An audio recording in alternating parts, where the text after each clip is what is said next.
Welcome, Shanaz. Welcome, everybody listening to this. If you're listening to the playback or you're listening to the edited version on our YouTube channel, the Mufasa Coaching Practice. This is my life, my business. Wish I was here. And obviously, tongue in cheek reminder to be present as you live your life, as you continue on this journey of life. And what we want is for you to enjoy it as much as you possibly can. And that's why we cover a range of topics. And last week we once again spoke about elements of having a winning mindset. You're quite welcome to listen to that recording. And but it gives me special pleasure just to introduce Shanaz as the one who's going to be sharing a topic this afternoon. And it's kind of in one way, it's a topic in that signals her transition from coming home after her short stint at migrancy. So, Shanaz, over to you. Hi, yes, I was actually thinking that today is actually exactly that about being. I'm going to talk about being in the present and kind of how it also connects therapeutically, So it's not just this a mindfulness, people. When I speak to some of my family about one or two things, then we send each other gifts, and they always send this hippie gift. Like, so, when people talk about mindfulness, they tend to think yoga and all things like, yeah, vegan like. So, and I think that mindfulness really is just focusing on something. And so the reason why I wanted to talk a little bit about this was I was walking up late afternoon here. The sun was still up. It sets quite late in the UK still. And I was like thinking about, wow, I'm really, just enjoying my time here. I'm really, but I'm also looking forward to like going back and, how amazing, isn't my life? That I get to do this. But I, have this sincere sense of belonging in South Africa, and a absolute joy in kind of going back. And it reminded me then of like we always talk about being in the present, and I know there's lots of books about it, etc. And just wanted to kind of connect this with the World Happiness Index. But before I read that, chat about that, I wanted to read this. And I always liked this poem because I felt that there's a lot that we, because I'm part of a 12-step program, there's a lot that we can learn from the work of the original work around AA. And they talk about literally for addicts, they talk about one day at a time, like literally taking it one day at a time. And, I'm going to look at what that looks like. But I wanted to read this. This was actually written um, for family members who have addicts, and it's called Just for Today. So I'm just going to read sections of it. And it says, just for today, I will live through this day only. I will not brood about yesterday or obsess about tomorrow. I will not set far reaching goals or try to overcome all my problems at once. I know that I can do something for 24 hours that would overwhelm me if I had to keep it up for a lifetime. Just for today, I will be happy. I will not dwell on thoughts that depress me. If my mind fills with clouds, I will chase them away and fill it with sunshine. I will accept what is. I will face reality. I will correct those things I can correct and accept those I cannot. Just for today, I will improve my mind. I will read something that requires effort, thought, and concentration. I will not be a mental loafer. Just for today, I will make a conscious effort to be agreeable. I will be kind and courteous to those who cross my path while walking, biking, and driving. I will not speak ill of others. I'll just stop there. So, it's been adapted from Al-Anon, really. So, and I just love that certain parts of it that just for today, I can put up with something that will usually overwhelm me if I had to think of having to do it with a lifetime. But just for today, I'm going to be happy. And in that moment, while enjoying the sun, while how I know Cape Town is cold, I'm like, I'm going to enjoy this. And I was like, you know, w- the amazing thing then, it was that absolute gratitude for just enjoying that moment. And the reason why I'm bringing this up is that obviously there were challenges while I was here, and but the fact that I could enjoy it, and I started to realize, well, not realize that in when we doing counseling or therapeutic work with people, what you often find is that the people coming for help, or needing some counseling, they often caught up either in the past or in the future.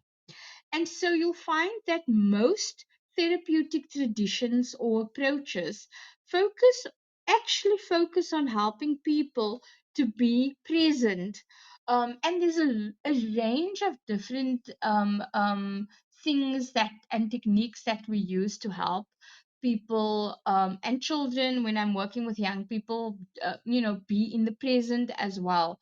And so I want, kind of was thinking that this is so important.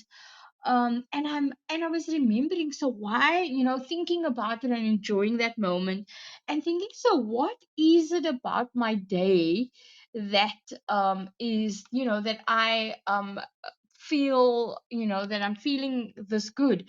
And I also remember, and I was going to like entitle today as good as it gets, because that was, I loved that movie.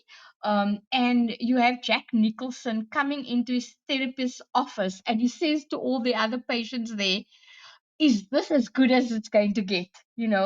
Or he says that this is as good as it's going to get. He makes that realization that actually, despite his OCD, life can still kind of go. He's not gonna solve his OCD problems, immediately, but his relationships are fulfilling and his life is fulfilling.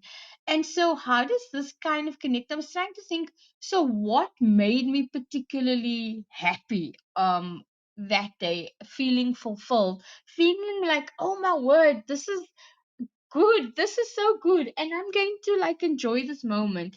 And I definitely felt a sense of belonging, and acceptance where I was. The Bristol itself had undergone some race riots, but I felt that I belonged. I also felt a very good sense of belonging in South Africa and being home. And I think that my sense of purpose was there.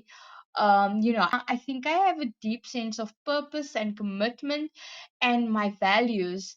And psychology today actually says that when a good moment comes, we need to allow ourselves to be open to it, to embrace it with the wisdom that it will come to an end too. So, I was thinking about this, and I realized that, okay, so maybe my education and the privilege of my education allowed me to have these opportunities. But I realized that that moment that I was really enjoying had absolutely nothing to do with material possessions or money. And often, sometimes, we can get caught up with this idea that, the the money that we have, and I find, that, or we don't have, or what I find is that when people come and see me, we are often they're often caught up in negative patterns of thinking around, as I said, the past or the future or its financial. And what you hear often that it's absolutely not got to do with the past. In a sense, you've got to think about the past differently, and you've got to put yourself into the present. But I found this really interesting, so I looked at they have a happiness index. For those who don't know, they do, it's, I think it's the World Health Organization or United Nations. They look at happiness index. So south africa South Africa is rated the happiness. So they do a survey. South Africa rate was rated 86, right? So the most, so in terms of all the countries. So apparently, this is an increase from where we were pre-COVID. We were 106. We are now 86. So that's some progress, right? And I wanted to let you know. So, we're 85, not 86. And we were 106. So that's actually an improvement. So the happiest country in the world for the seventh time that in a row is Finland. And I thought, okay, how amazing.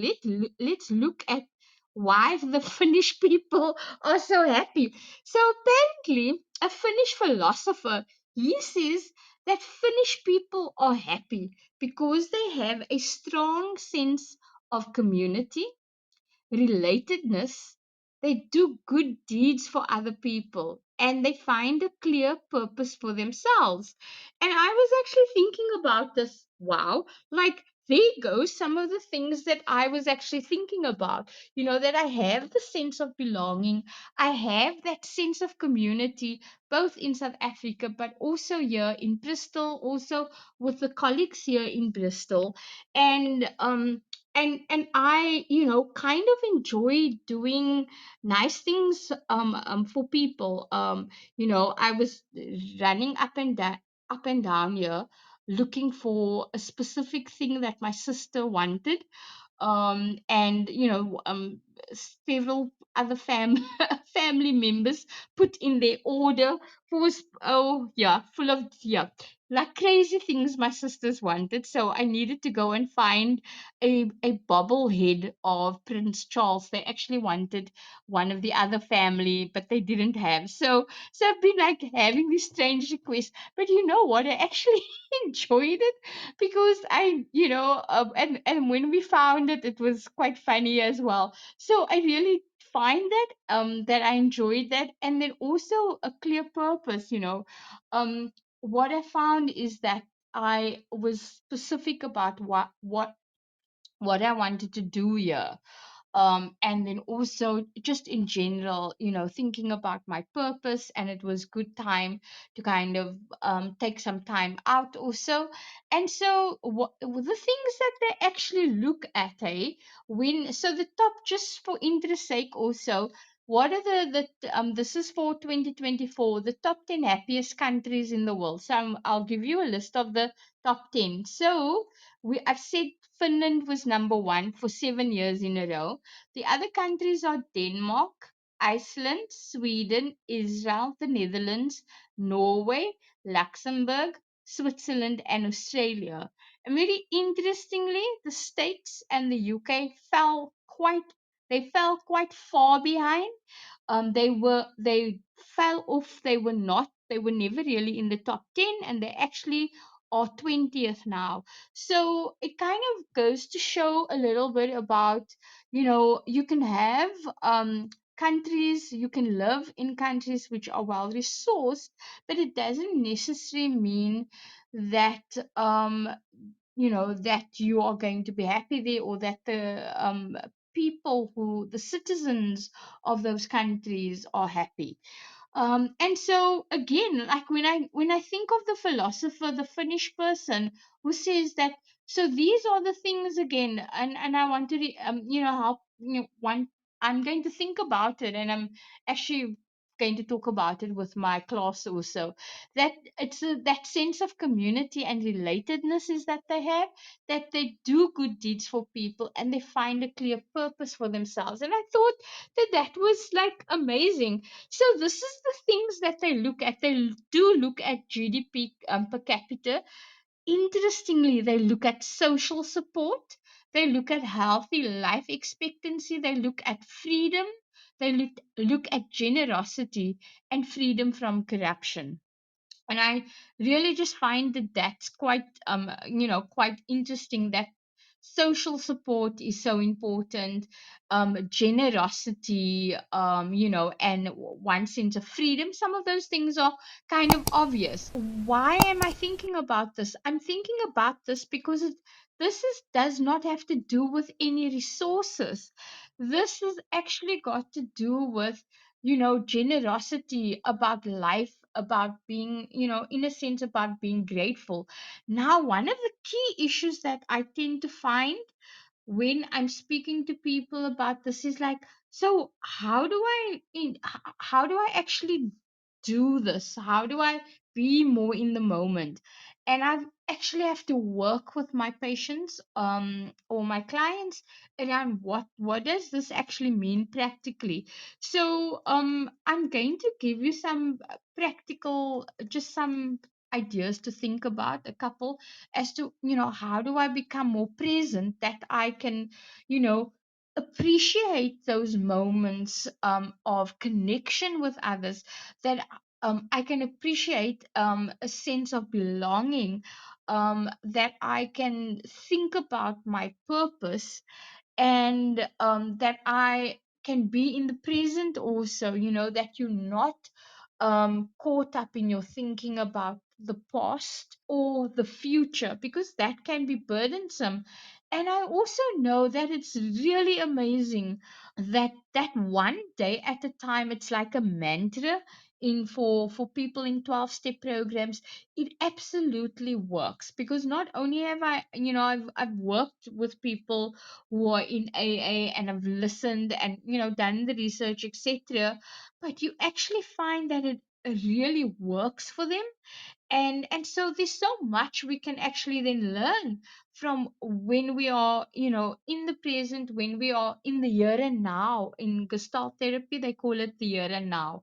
And so, how can we be there? And so one of the things that they suggest is, they say that we tend to get distracted firstly. So the idea is to, in a sense, we've got to coach ourselves, our minds, to stay present. So it actually means, again, it's typically like mindfulness practice, but it's how to, you need to not get distracted. So I really like what it's, someone from, Psychology Today. She says that it helps to first connect with our intention to be present during our activities, and clarify that being present is an important value that we want to live by.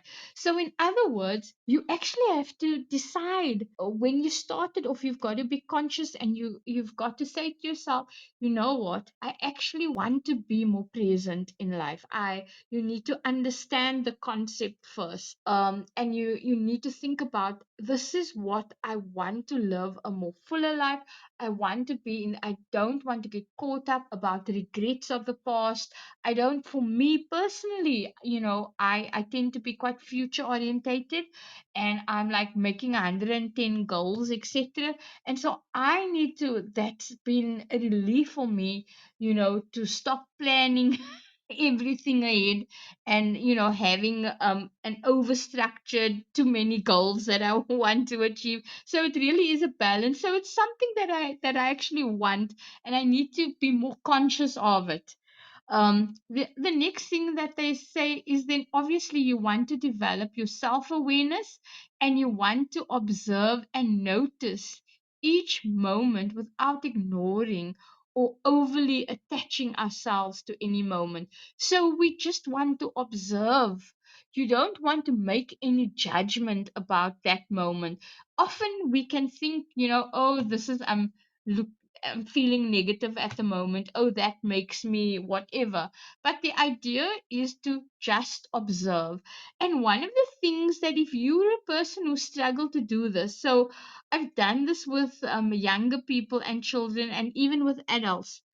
So I'd ask them for 5 minutes to find an object in the room and focus on that object for 5 minutes in detail. So so notice everything about that object and you will be surprised.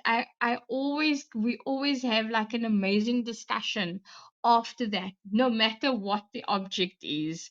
And you can even do this, if you're a coach, you can even do this online, for example.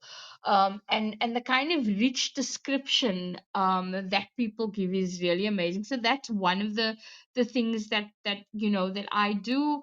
I also ask Often I will ask people to close their eyes and focus on what sounds they hear. So those are moments that I'm able to do. Sometimes I do do it myself, where I'm not thinking about, oh, that's a bad sound, or no, that's too loud. I'm just focusing on the sound. So the idea is um to notice the moment without, as I said, without attaching yourself to it.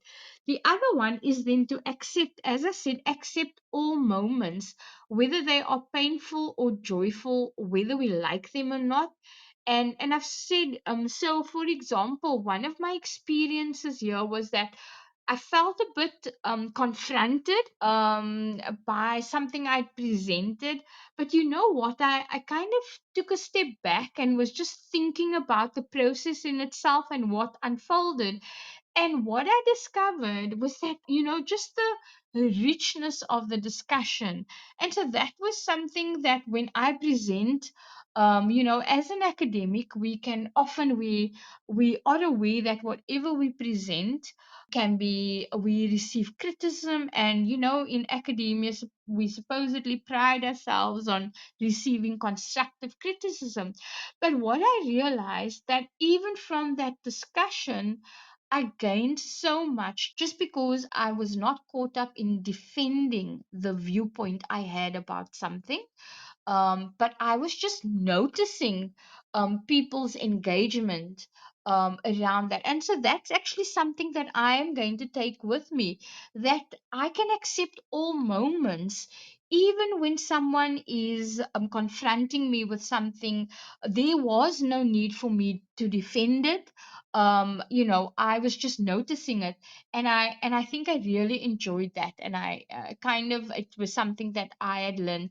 And the thing is, because once we decide something is very good or something is really unpleasant, what we do is we tend to cling to it, like we focus on it. And so that is where we kind of lose that connection. So the idea then is just to just to accept the moments. And sometimes I think this is really good in interaction too. Sometimes we need to accept painful moments as well, and when we are noticing it, we won't be drawn into again, defending yourself or even attacking, because you're just noticing it. And this is kind of this is how that at the end we can actually enjoy the moment. So even though I was being confronted, at the end of the presentation and the end of the evening that I did this presentation, I absolutely gained so much, and I loved the interaction with the other academics who were, giving their viewpoint.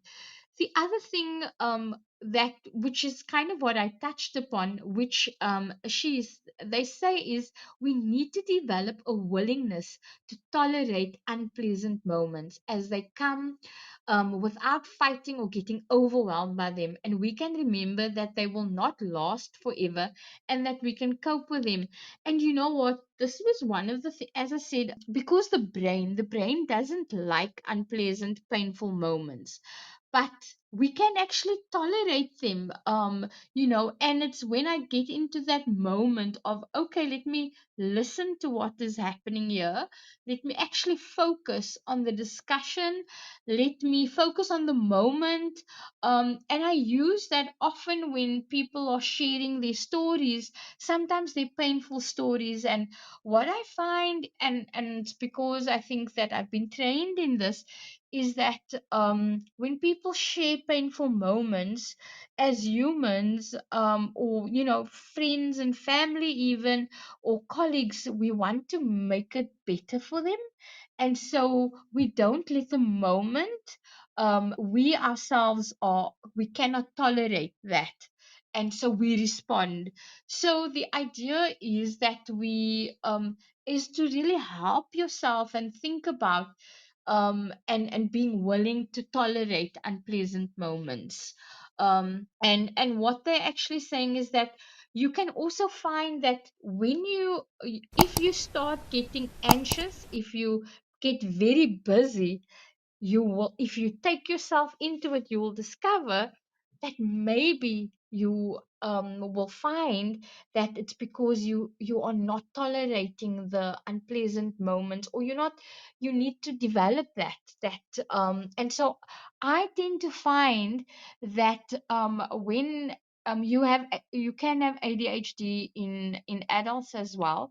And I actually find that those really busy people, it's usually because they may struggle with something painful when they are quiet and thinking, or focusing. And so, let's, if you find yourself overly busy, it's really important that you kind of take that time out, and you focus a bit. The other thing is that, as I said, what they also say then is that when a good moment comes, and I kind of started that, is that we then also need to allow ourselves to be open to embrace it, to get the wisdom we can from it, but also be aware that that will also come to an end. And so it's both, grasping those moments that are painful, but also moments that, that you can enjoy.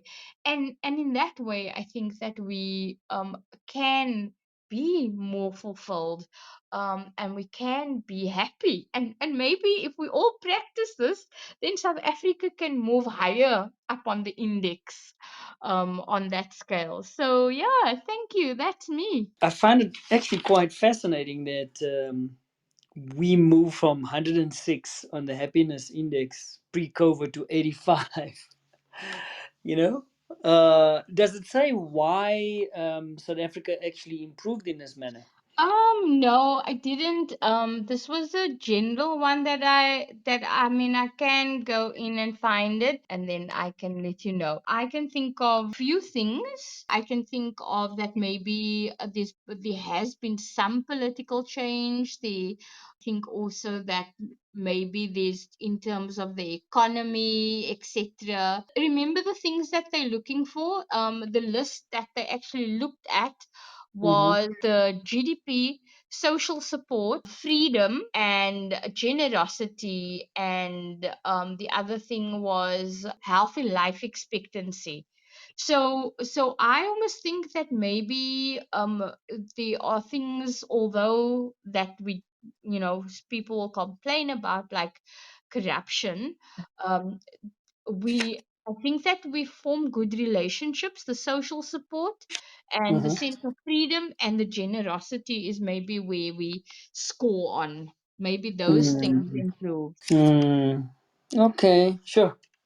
A lot to discuss, but we're so out of Yeah. time now. I had to kind of just sort of recognize, maybe it is my perception, but I mean, the top four countries that are ranked highly on the happiness index are countries with a cold climate. Interesting, yes.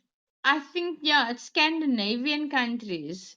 It's And I'm, Scandinavian I'm countries. yeah. So I'm wondering whether it's not, if it hasn't got to do with nature, the outdoors, the elements, you know. But it's a recurring theme, though. you know, some of the things that we've been talking about over the last while. Um, so happiness, joy, being present, and I mean, this is what you were talking about. Is it's quite interesting that community relatedness, doing things for others, having a clear sense of purpose.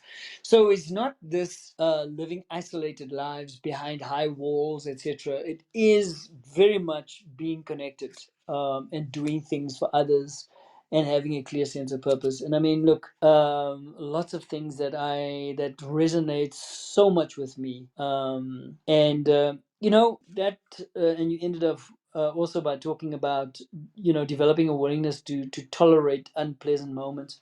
And so, you know, in terms of just also going back to lots and lots of different conversations that we've been having and sharing different topics, is when you're being present is not to judge moments as either wrong or nor bad. Yes, it doesn't feel good, it feels uncomfortable, but it's just a moment. And as you're saying, is flowing in that moment, and not defending yourself in a moment or trying to avoid the moment whatsoever. And so, lastly, you know, the one day at a time. You know, it sounds very oversimplified, but true. What do we have in our hands? What do we? What is it right in front of us that we are noticing, that we are, um, that we can actually describe in a way that points out the advantages, the beauty, the attraction, the characteristics, noticing everything without I know I'm bringing this in, but it just struck me, without this judgmental way of living our lives. Yeah, so thank you, Shanaz. That was absolutely brilliant, and hopefully we'll have some more time to talk about this. And I mean, look, we unpack different aspects of this all the time. So I think it's a, as you are describing your stay there, and finding wherever you're at is having that sense of purpose, connecting with others, feeling, what were the words you were using, accepted, Yeah, the and sense of also belonging. Yeah, correct, that sense of yeah, belonging, yeah, so key.